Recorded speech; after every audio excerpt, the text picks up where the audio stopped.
Le prix du jury de la critique est attribué à un film qui connaît un succès extraordinaire en salle actuellement et qui avait évidemment fait beaucoup parler de lui au Festival de Cannes. Il s'agit de l'histoire de Suleiman, réalisé par Boris Lotchkine, qui est avec nous ce matin. Boris,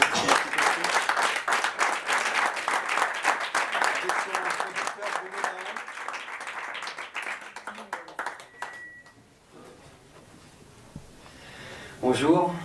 C'est toujours un peu étrange quand on fait le genre de film que je fais, de se retrouver dans ce genre de manifestation avec du champagne, mais c'est quand même très bien. C'est quand même très bien.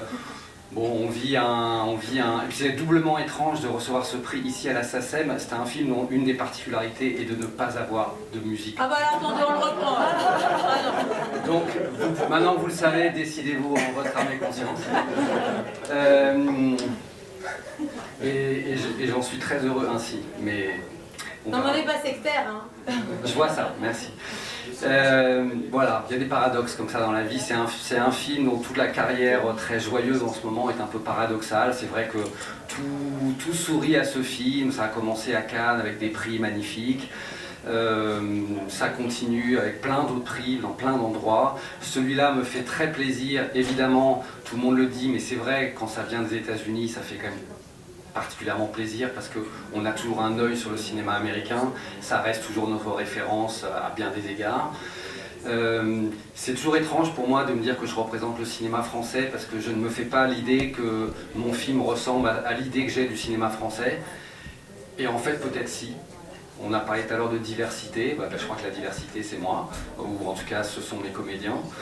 Et voilà, et donc pour cette raison, je suis très très heureux que ce film effectivement représente à sa manière la France, le cinéma français, la diversité dans le cinéma français, peut-être une autre manière de faire des films, une autre manière de les produire aussi, ce qui me permet de passer la parole à Bruno, qui est le producteur pour la troisième fois, c'est la troisième fois qu'on travaille ensemble, et qui est donc avec moi depuis longtemps et que je remercie pour tout grandement, chaudement. Oh. Non, ça nous fait très plaisir parce que la presse américaine, dès Cannes et ensuite au Festival de Toronto, a parlé du film et a su parler du film exactement de la façon...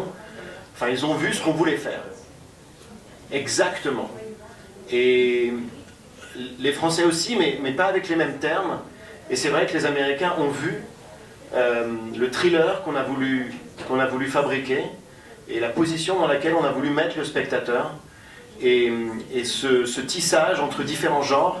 Et ils ont été très très sensibles à ça. Ils ont parlé du film. Vraiment, on a eu des articles qu'on a lus, parce que bon, on lit pas souvent, mais là, ça nous a donné envie de lire. C'était fouillé, argumenté, d'un endroit d'objectivité qui est aussi assez particulier et unique aux États-Unis. Et donc, c'est ça qui aide à faire des films et à continuer. Donc, vous transmettrez vraiment à tous les journalistes et critiques nos profonds remerciements. Merci. Merci.